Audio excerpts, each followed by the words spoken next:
বন্ধুরা, আজকে একটা নতুন গল্প নিয়ে আসলাম তোমাদের মাঝে। এটা সত্য এবং বাস্তব জীবনের ঘটনা। শেষ পর্যন্ত শোনার অনুরোধ রইল। শুনলে তোমার মধু চলে আসবে। দেরি না করে চলো শুরু করা যাক। আমি আর মা ধানক্ষেতের পাশে কাজ করছিলাম। হঠাৎ আমার মনে হলে কেউ আমাদের দেখছে। আমি ভয় পেয়ে কাজ বন্ধ করে দিলাম। তখন মা কাতর স্বরে আমাকে বলল, বাবা, আমার তো এখনো হয়নি। আমার শেষ কাজটুকু করে দাও, তোমার পায়ে পড়ি। মার এমন কথায় আমার খুব মায়া হলো, তাই আমি পাগলের মতো তাড়াতাড়ি কাজ শেষ করলাম। বন্ধুরা, আজকে তোমাদের বলল আমার মায়ের সাথে ধানক্ষেতে কিভাবে কাজ করলাম সেই সত্যি ঘটনা। গল্পটি শেষ পর্যন্ত শুনলে তোমাদের পানি ধরে রাখতে পারবে না। আমার নাম রাসুল। আমরা মধ্যপ্রদেশের ইন্দোরের কাছাকাছি একটি গ্রামে বসবাস করি। আমার বাবা রঘুনাথ অনেক দিন হল বিদেশে গেছেন। ভাগ্য পরিবর্তনের আশায় তিনি আমাদের বলেছিলেন প্রত্যেক বছর 2 মাসের জন্য ছুটি নিয়ে বাড়িতে আসবেন। কিন্তু এখন তিনি আমাদের বলেছেন যে আগামী 5 বছরের জন্য বাড়ি ফিরতে পারবেন না। কারণ স্থায়ীভাবে ভিসা পাওয়ার জন্য বিদেশে 5 বছর তাকে টানা থাকতে হবে। এটা আমার এবং আমার মায়ের জন্য একটি মর্মান্তিক খবর ছিল। কারণ এর অর্থ হলো এখনও আরও 4 বছর আমরা বাবার সাথে দেখা করতে পারব না। গল্প শুরু করার আগে আপনাদের আমার পরিবারের সাথে পরিচয় করিয়ে দেই।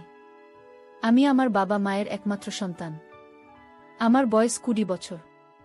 সুগঠিত শরীর, লম্বায় প্রায় 6 ফিট। আমরা মূলত কৃষক করি।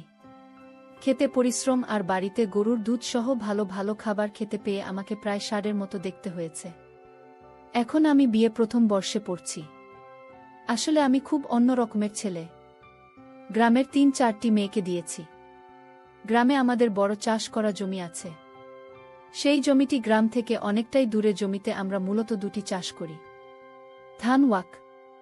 মাঠের এক কোণায় আমাদের গবাদি পশুর চালাও আছে, সেখানে আমি প্রতিদিন কাজের জন্য যাই।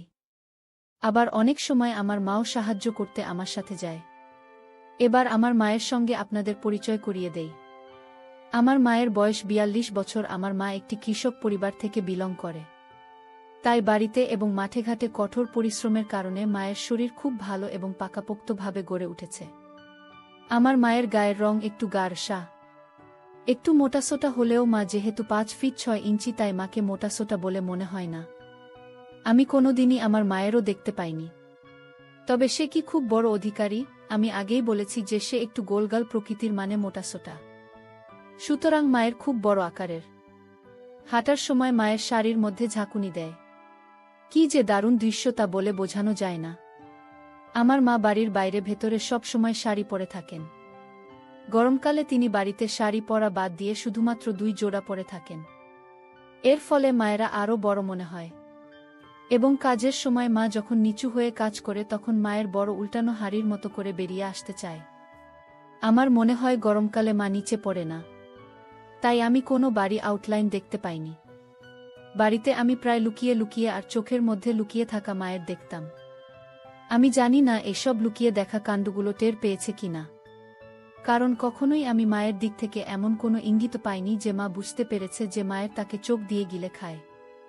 আমার বাবা বাড়ির বাইরে থেকে আমাকে ঘরের মানুষ কি করে তুলেছে। আমার মা আমাকে বাড়ির বল বলে খেপাত। যখনই আমি কোনো কাজ করতে চাইতাম না তখনই মা বলতো, তুই তো এখন বাড়ির বল, তুই যদি কাজ না করি তাহলে কে করবে শুনি? তোর বাবার কাজগুলো তোকে এখন করতে হবে, তাই না? যেহেতু আমি নিয়মিত কলেজের বান্ধবীদের দিতাম, বরং এটা বললে ভুল হবে না যে আমার অনেক বছরের জন্য বান্ধবীরা আমাকে দিত। তাই আমি কখনোই আমার মায়ের সাথে কিছু করার চেষ্টা করিনি। তবে আমি কেবল তার দেখতাম যা বাড়িতে বিনামূল্যে দেখানো হতো। আমার নিজের মাকে দেওয়ার কোনো ইচ্ছাই ছিল না। আমি আমার মায়ের জীবন সম্পর্কে কিছুই জানি না। তবে আমার মনে হয়েছিল যে তিনি অবশ্যই তার নিজের রুমে নিচের ইচ্ছা পূরণ করেন। কারণ আমার বাবার বিদেশ যাওয়া প্রায় 1 বছর হতে চল। আর মা অবশ্যই সত্যিকারের খাবার জন্য ক্ষুধার্ত হয়ে আছে। আর বাবা যে আরও 4 বছর বাড়ি আসবেন না, এই খবরটা ছিল মায়ের জন্য আরও মর্মান্তিক। আর আমার মা ও শারীরিকভাবে খুব ফিট এবং সুন্দর মহিলা ছিলেন। তাই আমার জানা ছিল না তিনি কিভাবে তার এই জীবন পরিচালনা করতে সক্ষম হবেন। যেদিন থেকে বাবার বাড়িতে না আসার খবরটা আসে ঠিক সেই দিন থেকেই আমি খেয়াল করি মা যেন কেমন হতে শুরু করে অন্যমনস্ক থাকেন। এমন অনেকবারও হয়েছে যে তার শোবার ঘর থেকে ওই আওয়াজ শুনতে পেয়েছি। মাকে নিজের ইচ্ছা পূরণ করছেন তা আমি বুঝতে পারতাম। কিন্তু আমার শুধুমাত্র সোনা ছাড়া কিছু করার ছিল না।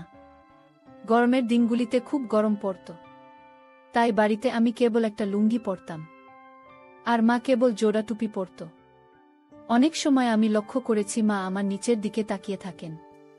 অবশ্যই সেই তাকানোটা কোনো ছেলের প্রতি কোনো মানে হয় না, সেটা এক পুরুষের ইচ্ছা থেকে বঞ্চিত মহিলা। মাঝে মাঝে মা আমাকে উত্ত্যক্ত করত, এই বলে যে যেহেতু বাবা বাড়িতে নেই তাই বাড়ির পুরুষ বলতে এখন আমি, তাই আমার বাবার মতো বাড়ির লোকের সমস্ত দায়িত্ব পালন করা উচিত। বুঝতে পারতাম যে মা একটি স্পষ্ট বার্তা দিচ্ছেন। তখন আমার ভেতরে এক অজানা শিহরণ খেলে যেত। এমন সময়ে রসিকতা করে আমি বলতাম যে সে বাড়ির মহিলা, তাই তার সমস্ত দায়িত্ব পালন করা উচিত। এই ধরনের কথার উত্তরে মা বলতো, তুই যদি তোর দায়িত্ব পালন করিস তাহলে আমি আমার দায়িত্ব পালন করতে প্রস্তুত। এরকম থাকতে তামাশা আমাদের মা ছেলের মধ্যে প্রায়ই হতো, কিন্তু কখনোই আমরা আমাদের সীমা অতিক্রম করিনি। বাড়ির কাজ করার সময় মা অত্যন্ত গেমে যেতেন, ফলে মায়ের সামনে উপর ভাসমান হতো। তখন মায়ের স্পষ্ট বোঝা যেত। যেহেতু মা বাড়িতে কখনোই জোড়া টুপি পারে না, তাই মায়ের আমার চোখে ধরা পড়ত। অনেক সময় আমি যখন মায়ের দিকে কামুক চোখে তাকাতাম তখন লক্ষ্য করতাম মা আমার দিকে তাকাত। ওই তো মা বুঝতে পারত যে আমি আমার চোখ দিয়ে মাকে গিলে খাচ্ছি, কিন্তু মা কখনোই আমাকে এর জন্য বকা দেননি। মা এমন ভাব করত যেন আমি যে মায়ের দিকে তাকিয়ে আছি মা সেটা টের পাইনি। আবার কখনো কখনো আমি যখন সকালে উঠে আশি করতে যেতাম তখন আমার সোজা হয়ে আকাশের দিকে তাকিয়ে থাকত। তখন মা ও আমার দিকে তাকাত, আমি এমন ভাব করতাম যেন আমি লক্ষ্যই করিনি যে মা আমার দিকে তাকিয়ে আছে। আমি আরও বেশি বেশি করে মাকে দেখতাম। একদিন আকাশ মেঘাচ্ছন্ন ছিল। আমরা মা ছেলে মিলে জমিতে গিয়ে ধান লাগিয়েছিলাম। তারপর জমিতে জল ভরে চার ধরে মাটি দিয়ে বাদ দিয়েছিলাম। মা আমাকে মাঠে গিয়ে দেখে আসতে বলল যে জমিতে জল ঠিকঠাক আছে কিনা এবং জল আটকাবার জন্য যে বাদ দিয়েছিলাম সেগুলো ঠিক আছে নাকি ভেঙে গেছে। কারণ যদি জল বেরিয়ে যায় তাহলে আমাদের আবার নতুন করে জমিগুলোতে ধান লাগাতে হবে এবং এর জন্য অনেক টাকা খরচ হবে। আমার একদমই যাওয়ার ইচ্ছে ছিল না। ভাবলাম কম্পিউটারে ভিডিও দেখে নিচের কাজ করব। তাই আমি মাকে বললাম আজকে না গেলে হতো না। মা বলল না, আজকে যেতে হবে বলে আমাকে জোর দিতে লাগল। আমি আবার অনিচ্ছা জানালে মা বলল, একা যেতে না চাইলে চল, আমিও যাচ্ছি তোর সাথে। বাড়ির কাজ কাম তো হয়ে গেছে, নেনে রেডি। কি আর করা, মায়ের উপর জোর করে কোনো লাভ নেই। তার থেকে বড় কথা আমার মনে আসলো যে মা আর আমি ওই নির্জন মাঠে একা থাকব। অনেকটা সময়ও কাটানো যাবে আমার সাথে, আর মায়ের ওই দেখেই দিন পার হয়ে যাবে। কথাগুলো মনে আসতেই মনে মনে খুব আনন্দ পেলাম, কিন্তু মাকে বুঝতে দিলাম না। মুখে এমন একটা ভাব করলাম যে আমার যাওয়ার মন একদমই নেই। আমি বললাম, ঠিক আছে, তুমি যখন বলছো তবে চলো। বলে আমি একটা লুঙ্গি ও টি শার্ট পরে আমার মা দেখলাম একটা স্বাভাবিক ঘরোয়া শাড়ি পরেছেন।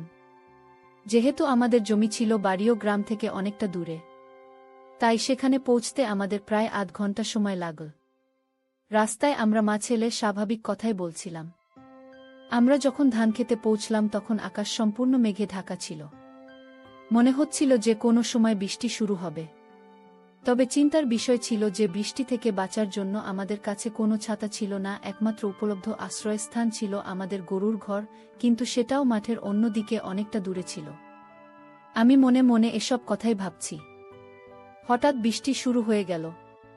মা আমাকে বলল, রাসুল, তুই ওই দিকটা গিয়ে দেখ বাদ ঠিক আছে কি না, আমি এই দিকটা দেখছি। বলে মা দেখতে লাগল ভাল করে। আমিও চলে গেলাম মায়ের বিপরীত দিকে এবং দেখতে লাগলাম। দেখতে দেখতে আমি আর মা দুজনে ভিজে গেলাম। দেখলাম এক জায়গা দিয়ে জল বেরিয়ে যাচ্ছে।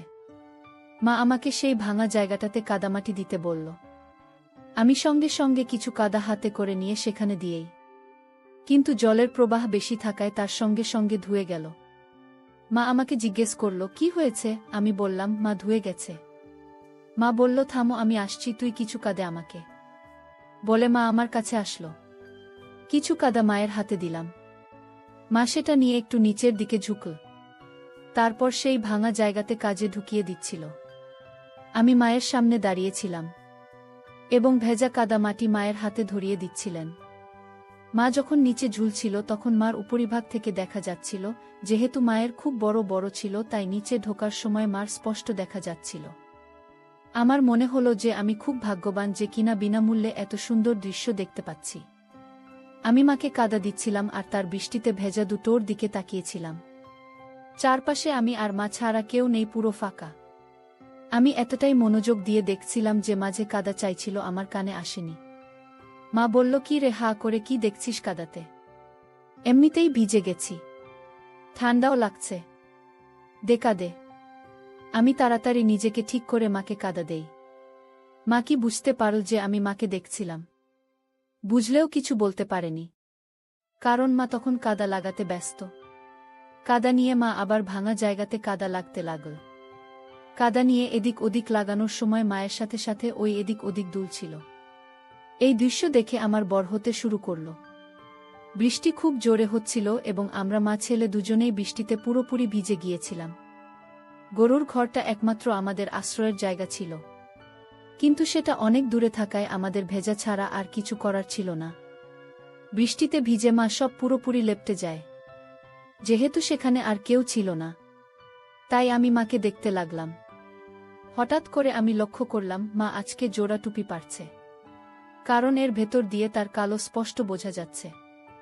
আমার নজর মায়ের দিকে গেল, দেখি পিছনে একটা মোটা আস্তরণ পড়েছে। তার মানে আজকে মা ওইটাও পারছে। এসব দেখছিলাম, হঠাৎ মা কাছে একটা জায়গাতে চলে যায়। আমিও যাই আমার পেছন পেছন। গিয়ে দেখি এই জায়গাটা থেকেও জল বেরোচ্ছে। আমি মায়ের পিছনে গিয়ে দাঁড়াই। মা আমার কাছে কাদামাটি চাই, আমি মাটি দিয়ে মা আবার আগের মতোই নিচে ঝুঁকে কাদামাটিতে শুরু করে। যেহেতু আমি মায়ের পিছনের দিকে ছিলাম, তাই আমি আমার মায়ের পিছনেটা দেখতে পাচ্ছিলাম। একটা উল্টানো মাটির কলসির মতো দেখাচ্ছে, ভেতরটাও খুব ভালো করে বোঝা যাচ্ছে। আমি একটু ইচ্ছাকৃতভাবে মা ঠিক পিছনে দাঁড়িয়েছিলাম, যাতে আমি তার দর্শন পাই। ওদিকে মা নিজের কাজে ব্যস্ত, আর আমি তার সুযোগ নিয়ে আমার পিছন চোখ দিয়ে গিলে খাচ্ছি। হঠাৎ করে মা আবার সোজা হয়ে দাঁড়িয়ে আবার আগের জায়গাতে যেতে চাইলে আমার বর হয়ে থাকা তার সাথে স্পর্শ করে। আমি ভয় পেয়ে গিয়েছিলাম। ভাবলাম না হয়তো এই কাজের জন্য আমাকে উদ্দেশ্য করে কিছু বলবে, বাবা বকা দিবে। কিন্তু সে আবার নিচু হয়ে ঝুঁকে আগের মতোই কাজে মন দিল, যেন কিছুই হয়নি। যেহেতু বাচুক ছিল, তাই এটা আমাকে সাহস দিয়েছিল এবং আমার বর আবার বর হতে শুরু করল, যেন কাজ করার জন্য ফসফস করতে লাগল। আমি তাকে কাদা দিচ্ছিলাম আর সে সেই কাদা নিয়ে ভাঙা বেড়ার উপর রাখছিল। আমি ইচ্ছা করে বারবার তার উপর আমার বউ রাখছিলাম, স্পর্শ করছিলাম। কিন্তু মা এমন ব্যবহার করছিল যেন সে বুঝতেই পারেনি যে আমার বর তার পিছনে মারছে। এই পরিস্থিতি ছিল আমার সুবিধার জন্য এবং আমি এটার সর্বাধিক সুবিধা দিচ্ছিলাম। কিছুক্ষণ পরে মাটির বেড়া ঠিক হয়ে যায় এবং জল বের হওয়াও বন্ধ হয়ে যায়। তাই মা সোজা হয়ে দাঁড়িয়ে প্রথমে আমার দিকে তাকাল, যেটা এতক্ষণে আমার ভেতরে তাঁবু সৃষ্টি করেছে।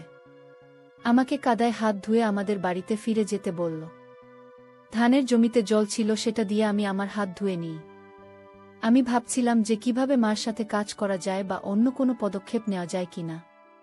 তারপর মা মাঠে হাত ধুয়ে নিই জমিতে থাকা জল থেকে। তারপর বাড়ি ফেরার রাস্তার দিকে ঘুরে দাঁড়ায়। ঠিক তখনই যখন সে ঘুরে আমাদের বাড়ির দিকে পা বাড়ায়, তখন সে ধান ক্ষেতের কর্দমাক্ত ভেজা মাটির আলের উপর পিছলে পড়ে যায়। মাথার পিছনটা কাদামাটিতে বাড়ি খায়। জমিতে আলের উপর দিয়েই মূলত আমাদের হাতে হয়, কিন্তু মা জল আটকাবার জন্য সেই আলে কাদামাটির জোড়াতালি লাগিয়ে দেয়, ফলে সেটা অত্যন্ত পিছল হতে পারে। তাই মা হাঁটতে গিয়ে পা পিছলে পড়ে যায়। মা এমনভাবে পড়ে গেছে যে তার পেছনটা নিচে মাটির সাথে লেপ্টে গেছে। তার শাড়ি এবং নিজেও কাদা দিয়ে পুরোপুরি মেখে যায়। পড়ে যাওয়ার পর আবার ওঠার চেষ্টা করলে সে চিৎকার করে ওঠে। আমি তাকে সাহায্যের জন্য আমার হাতটা মাকে বাড়িয়ে দেই। মা পুরোপুরি জমিতে থাকা জলকাদার মধ্যে শুয়ে পড়ে। সে আমার হাতটা ধরল এবং আমাকে কাছে টানতে টানতে ওঠার চেষ্টা করল। কিন্তু যেহেতু আমার মা খুব মোটা আর ভারী ছিল, তাই যখন সে আমার হাত নিজের দিকে টেনে উঠতে চাইল, তখন সে আমাকে নিয়ে জল কাদার মধ্যে পড়ে যায়। এখন আমরা মা ছেলে দুজনেই কাদায় পড়ে যাই, আর আমাদের জামা কাপড় ভেজা কাদায় ভরে যায়। আমি যত তাড়াতাড়ি সম্ভব উঠে দাঁড়ালাম, তারপর মাকে ধরে উপরে টেনে তাকে ওঠানোর চেষ্টা করলাম। মা আমার হাতের স্পর্শ বুঝতে পারল, কিন্তু মুখে কিছুই বলল না। উল্টে নিজের দুটি হাত দিয়ে আমার হাত ধরে উপরে ওঠার চেষ্টা করল। যখন সে উঠে দাঁড়ানোর চেষ্টা করছিল তখন স্বাভাবিকভাবেই সে সামনের দিকে ঝুঁকে পড়েছিল। এবং যখন সে পুরোপুরি উঠে দাঁড়াল আমার হাত তখনও তার তলা দিয়ে জড়িয়ে ধরার মতো অবস্থায় ছিল। তখন আমার বর তার পিছনে স্পর্শ করছিল। আমি ধীরে ধীরে আমার তাকে তার তরমুজের মতো উপর দিতে থাকলাম। এতে তার শাড়ির উপরে থাকা কাদা আমারও লেগে। যেহেতু তার পেছনের সবটুকু কাদায় ভরা ছিল তাই দাঁড়ানোর ফলে আমার সামনে গোটা শরীর ভেজা কাদায় ভরে যায়। কিন্তু জানি না তখন আমার কি এমন হলো যে আমি আমার হাত দিয়ে মায়ের কাদামাটি ছাড়িয়ে দিতে লাগলাম। সত্যি আমি চেষ্টা করছিলাম মায়ের শাড়ির উপর থেকে কাদা সরিয়ে দেওয়ার। মা বুঝতে পারল যে আমি তার উপর হাত দিচ্ছি, কিন্তু সে আমাকে থামাল না। আসলে আমার নিজেরও মনে হয়েছিল যে আমি খুব জোরে আমার মায়ের হাতে এনেছি। এটা মনে আসতেই আমার আরও বেড়ে যায় এবং আমি খুব জোরালো ভাবে দিতে থাকি। আমার এমন মনে হচ্ছিল যে আজ যেন একটা বড় গোল কোনো জিনিসের উপর করেছি। আমি তখন গান শূন্য, কিন্তু মায়ের দিক থেকে কোনো বাধা পাচ্ছিলাম না। বিনিময়ে মা তার হাত সামনে থেকে পিছনের দিকে নিয়ে আমার গায়ে লেগে থাকা কাদা ছাড়ানোর চেষ্টা করেন। আস্তে আস্তে নিচে আমার কাছে তার হাত চলে আসে। বড় হয়ে উপর থেকে কাদা পরিষ্কার করতে শুরু করে।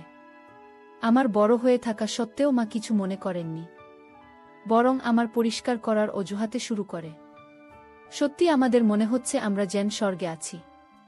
ফাঁকা মাঠে আমরা কাদার মধ্যে আমাদের কাজ করছিলাম, কিন্তু খুব স্বাভাবিকভাবেই আমরা এই কাজটা বেশিক্ষণ চালিয়ে যেতে পারিনি। আমাদের দুজনেরই কাপড় কাদায় ভরে গেছিল আর বৃষ্টিতে ভিজেছিল। তাই আমি মাকে বলি, মা চলো তাড়াতাড়ি বাড়ি যায়, গিয়ে ভিজে কাপড় ছেড়ে শুকনো কাপড় পরে নিতে হবে, নইলে শরীর খারাপ করবে। মা আমার কাদায় মাখা ও দাঁড়িয়ে থাকা এবং নিজের শাড়ির দিকে তাকিয়ে একই অবস্থা দেখে টিটকিরি মেরে বলল, রাস উত্তর অবস্থা দেখত। তোর কি মনে হয় যে আমরা এই অবস্থায় গ্রামের মধ্য দিয়ে বাড়ি যেতে পারব? আমাদের দুজনকে দেখে যে কেউ বুঝতে পারবে যে আমরা কাদায় কুস্তি লড়েছি। তারপর আমি ও আমাদের অবস্থা দেখে বললাম, মা কাছে আমাদের গরুর ঘর আছে, সেখানে চাকরির থাকার জন্য একটি ঘরও আছে। সেই চাকর আমাদের গবাদি পশু দেখাশোনা করার জন্য সেখানে থাকে, কিন্তু আজকাল তো সে আর এখানে থাকে না, তার নিজের গ্রামে গেছে। ভিতরে তো আর কেউ নেই, তাই না? চলো না ওখানে যাই। সেখানে গরুর খাওয়ার জন্য একটি সিমেন্টযুক্ত জলের ট্যাঙ্কও তো আছে। সেখানে না হয়ে আমরা আমাদের কর্দমাক্ত কাপড় চোপড় ধুয়ে নিব। বৃষ্টি না থাকা অবধি ওখানে থেকেও যেতে পারব। ততক্ষণে আমাদের কাপড় শুকিয়ে যাবে। কি বলো মা, যাবে? মা বলল, কথাটা তুই খারাপ বলিস নি রাসু, বৃষ্টি কখন থামবে তার ঠিক নেই, আর এই অবস্থায় বাড়িও যেতে পারব না। ওখানে যাওয়াই ঠিক হবে। চল আমরা বরং ওখানে যাই, আমাদের জামা কাপড়গুলো পরিষ্কার করি, ততক্ষণে বৃষ্টিও থেমে যেতে পারে। চলুন। আমরা দুজনেই গরুর ঘরের কাছে চাকরি ঘরের দিকে রওনা হলাম। মা আমার সামনে হাঁটছিল আর আমি আমার পিছন পিছন হাঁটছিলাম।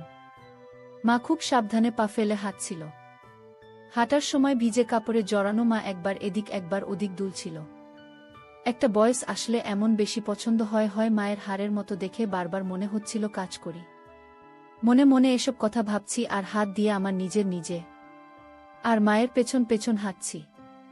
এইভাবে কিছুক্ষণ হাঁটার পর আমরা মা ছেলে ঘরের সামনে এসে দাঁড়ালাম। তারপর তাড়াতাড়ি ঘরের মধ্যে প্রবেশ করলাম। মা আমার পাশে দাঁড়িয়েছিল, সে চুপচাপ ছিল এবং ভাবছিল কি বলবে আর কি করবে। আমরা দুজনেই যে খুব খুশি ছিলাম তা জানতাম, কিন্তু আমাদের মা ছেলের সম্পর্কটা বাধা সৃষ্টি করছিল। কিছুক্ষণ পর আমি বললাম, মা, তুমি তোমার কাপড় চোপড় ছেড়ে নাও, তারপর সেগুলিকে বালতির জলে ধুয়ে শুকানোর জন্য কর্ডের উপর রেখে দাও। মা কিছুক্ষণ আমার দিকে তাকিয়ে রইল, তারপর একটু দ্বিধা বোধ করে আস্তে আস্তে জলের বালতিতে ডুবিয়ে দেওয়া। আমিও মার সাথে সাথে আমার লুঙ্গি ও টি শার্ট আর গেঞ্জি খুলে জলে ডুবিয়ে দেয়। তারপর আমার দিকে দেখি মা শুধু জোড়াতাপ্পি পারে দাঁড়িয়ে আছে। এই দৃশ্য দেখে আমার ভেতর মস্ত একটা তাঁবু সৃষ্টি করল এবং আমার বেরিয়ে আসতে চাইছিল। মা আমার দাঁড়িয়ে থাকা দেখছিল, জিম করা বডিতে আমাকে ষাঁড়ের মতো দেখছিল। আমার চোখে ছিল ইচ্ছা। সে যে আমার মা সেটা তার চাহনি দেখে বোঝা বড় দায় আমিও তার দেখছিলাম। এই প্রথম আমি আমার মাকে এভাবে দেখলাম। লক্ষ্য করলাম মায়ের উপর কাদা মাটি লেগে আছে। মাথায় একটা দুষ্টু বুদ্ধি আসলো। আমি মাকে বললাম, মা, দেখো তোমার উপরে অনেক কাদা লেগে রয়েছে। আর বৃষ্টির জলে দুটোই পুরোপুরি ভিজে গেছে। তুমি চাইলে ভালো করে ধুয়ে মাটি পরিষ্কার করে কর্ডের উপর শুকোতে দিতে পারে। মা আমার গলার স্বর এবং চোখের মধ্যে ইচ্ছা অনুভব করে বললেন, রাহুল, তোর কি মাথা খারাপ হয়ে গেছে নাকি? তুই ভাবলে কি করে যে আমি তোর সামনে আমার সম্পূর্ণ হয়ে দাঁড়িয়ে থাকব? এটা কখনোই হবে না। আমি বললাম, মা, কি বলছো কি এসব? আমি তোমার ছেলে, ছোটবেলায় 10 বার তোমায় দেখেছি। আমি তোমারই তো ছেলে, তোমার থেকে আমার সৃষ্টি হয়েছে। নিজের ছেলের সামনে তোমার লজ্জা কিসের মা? আমরা দুজন ছাড়া তো আর কেউ নেই এখানে, আর এই বৃষ্টির মধ্যে কেউ আসবেও না। তাছাড়া আমাদের চাকরও তো নেই। তাই লজ্জা না করে তোমার ওগুলো পরিষ্কার করে নাও, নইলে তোমার ঠান্ডা লেগে যেতে পারে। আর হতেও পারে তোমার কাপড় চোপড় ভেজা থেকে যেতে পারে। আমাকে দেখো, আমিও তো সম্পূর্ণ হয়ে আছি। মা কিছুক্ষণ ভাবল, তারপর ইতস্তত করে বলল, রাসূল, আমার মনে হয় তোর সামনে আমার সম্পূর্ণ হওয়া খুব অদ্ভুত আর নির্লজ্জের মতো একটা কাজ হবে। তুই আমার ছেলে, তোর সামনে কি করে আমি? আর তাছাড়া আমি খুব মোটা আর বয়সও বেড়েছে। আমার খুব খারাপ লাগবে বাবা তো সামনে এমন করতে। আমি জানি আমার ওজন খুব বেড়েছে, তাই আমাকে কুৎসিত আর মোটা লাগে। আমি নিজেই নিজের দিকে তাকিয়ে লজ্জা পাই। আমি কি করে তোর সামনে সম্পূর্ণ হবে? এই কথা বলার পর মা চুপচাপ দাঁড়িয়ে রইল। আমি পরিবেশটাকে হালকা করার জন্য হাসতে হাসতে বললাম, মা, কি বলছো তুমি? কে বলেছে তুমি মোটা? তুমি খুব ফিট এবং খুব সুন্দর একজন মহিলা। আমার মনে হয় না গ্রামের কেউ তোমার সাথে সৌন্দর্যের কম্পিটিশন দিতে পারবে। এমনকি আমার কলেজের মেয়েরাও তোমার মতো রূপ পাওয়ার জন্য মরিয়া হতে থাকে। এক অজানা ভয়ে সারা দিল মনে। ভাবলাম মার সাথে কখনো এমন কথা বলেননি, আজ বেরিয়ে গেছে মুখ থেকে। মা বকা না দেয়, কিন্তু মনে হলো যে মা এই কথাটা কিছু মনে করেনি। উল্টে সে হেসে বলল, রাসূল, তুই আমার মন রাখার জন্য এসব কথা বলছিস আর আমাকে নিয়ে মজা নিচ্ছিস। আমি সব বুঝি। আমি বললাম, না মা, আমি সত্যি বলছি। তুমি আমার চোখে দেখা সবচাইতে সুন্দর নারী। মা বলল, থাক, আর প্রশংসা করতে হবে না। সত্যি বলতে তুইও খুব হ্যান্ডসাম। তোর বাবার মতো হোসেনি তুই। কলেজে কতগুলো মেয়ে বন্ধু আছে তোর? সত্যি করে বল। আমি বললাম, মা, আমি আমার কলেজের একটা মেয়েকে আমার পছন্দ না। সবগুলো তো পাতলা। যুগ এখন পাল্টে গেছে। জানো তো, এখনকার ছেলেরা পাতলা মেয়েদের পছন্দ করে না। এখনকার ছেলেরা পছন্দ করে তোমার মতো নারী। কারণ যখন একটা ছেলে ভালোবেসে একটা মেয়েকে ধরবে, তখন তার যেন এটা না মনে হয় যে সে শুধু হারকে জড়িয়ে আছে। তাই আমি তোমাকে নিয়ে মজা মোটেও করিনি। পরে এসব নিয়ে কথা হবে। তুমি এখন সম্পূর্ণ হও বলে একটা হাসি দিলাম তার দিকে তাকিয়ে। মা একটু লাজুকভাবে তার জলভর্তি বালতিতে ফেলে দিল। তার বউ আমার সামনে বেরিয়ে আসলো। হঠাৎ আমার মুখ থেকে আপনা আপনি একটা সিটি বেজে উঠল। মা এটা শুনে লজ্জায় মুখ নিচে নামিয়ে নিল। সাথে সাথে আমিও লজ্জা পেলাম। আমি নির্বিকারভাবে বললাম, মা, সিটি মারার জন্য আমি তোমার কাছে ক্ষমা চাইছি। আমি ইচ্ছে করে করিনি। বিশ্বাস করো। তবে এটা প্রমাণিত যে তুমি খুব সুন্দরী। আমি বাজি ধরে বলতে পারি, যদি তুমি আধুনিক পোশাক পরে রাস্তাতে বের হও, তাহলে বুড়ো যুবক সবার মাথা ঘুরে যাবে। মা আমার কথা শুনে একটু লজ্জা পেল। তারপর বলল, রাসূল, তুই বলছিস ঠিক আছে, কিন্তু ভুলে যাস না আমি তোর মা। একটা ছেলের কখনোই তার মাকে সব কথা বলা ঠিক না। এমনকি নিজের মাকে সিটি মারাটা উচিত না। তার উত্তরে আমি মাকে বললাম, আমায় ক্ষমা করো, কিন্তু তুমি তো তখন বললে যে বাড়ির লোক, আমি বাবার দায়িত্ব আমাকে দিলে। যদি বাবা তোমাকে এরকম প্রাংশা করত, তাহলে কিছু বলতে, আমি আমার বাবার সমস্ত দায়িত্ব পালন করব। তুমি শুধু এই অধিকারটা আমাকে দাও। মা একটু লাজুক হয়ে থাকতে করে।